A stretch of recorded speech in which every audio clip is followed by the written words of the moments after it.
Hello, it's Stuart Crawford here again. And in this episode, I want to look at the way that we, the UK population, and our government treat our service people, with particular reference to service family accommodation, or SFA. Now, the current cold snap has caught the UK out once again, as it seems to do every winter, with widespread travel disruption, increased pressure on health services, and so on.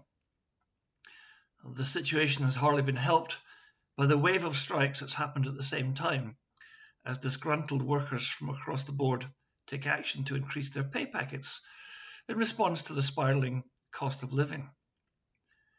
So yet again, surprise, surprise, the government is looking to turn to its favourite panacea for all ills when things get tough, the armed services. Never mind their plans for Christmas. Our boys and girls in uniform will get us out of this hole, and, whisper it softly, they're much cheaper too. Trebles all round in Westminster. At the present moment, therefore, it looks like our armed forces personnel will be out working over Christmas, looking after you and me. But are we looking after them in the way that we should? Not in terms of their service accommodation, that's for sure. The cold weather has brought with it a spate of complaints on social media from military families over the state of their housing. Service personnel are always reluctant to voice their concerns publicly because of the very real negative career implications. But last week enough was obviously enough, and they took to the chat channels in their droves. Some of the complaints are quite frankly astonishing. There are multiple examples supported by photographs of burst pipes, mouldy cupboards, ceilings about to collapse, and more. To be quite honest, if we put asylum seekers in similar accommodation, there would be an outcry, and rightly so. But the biggest complaint of all is that the families so affected can't seem to get the appropriate authorities to do anything about it, or in many cases even to respond to their phone calls. Now, by way of background, Service Family Accommodation, or SFA, used to be administered in-house by the Ministry of Defence. In 1996, however, the MOD sold the 57,400 properties used by soldiers, sailors and airmen to Annington Homes for £1.7 billion, and then leased them back at a discount over a 200-year lease. As ever in defence spending contexts, the idea was to save money in the short term by massaging the books and kicking expenses further down the line. Wrong decision in retrospect.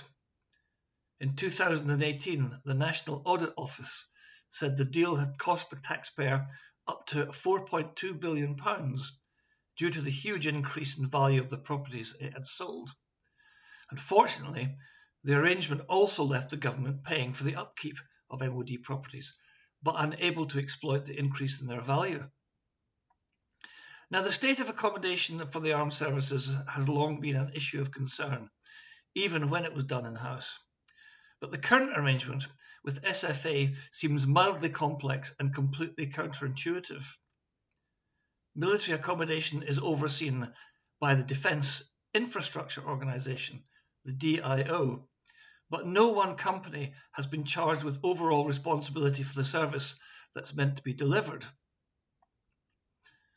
Earlier this year, in April, the MOD placed a national contract to a property management provider, the Pinnacle Group, worth about £144 million. Pinnacle describes itself on its website, and I quote, as a community-facing, people-first business that delivers, manages and maintains communities and places, end of quote. The part that deals with the SFA, Pinnacle Service Families, is only part of the large and wide portfolio of its interests. Pinnacle is the main contact point for families living in military accommodation in the UK. However, in its wisdom, the MOD separately awarded contracts to two other companies, Vivo and Amy, to carry out the property maintenance. But it would appear that Pinnacle has no contractual relationship with Vivo or Amy. So basically, Pinnacle acts as a call centre which fields the calls from service personnel and schedules the work, which it then parcels out to other companies over which it has no control. And the MOD remains responsible for decisions around upgrade works to improve the conditions of the buildings. As of last month, nearly 14,000 properties were awaiting work to be carried out. If someone had asked you to set up an organisation and structure that was almost bound to fail, then this arrangement would not be far off the blueprint. Pinnacle has clearly been unable to deliver a level of service which is acceptable, and it has no control over contractors and cannot advise its clients even when repairs will be carried out.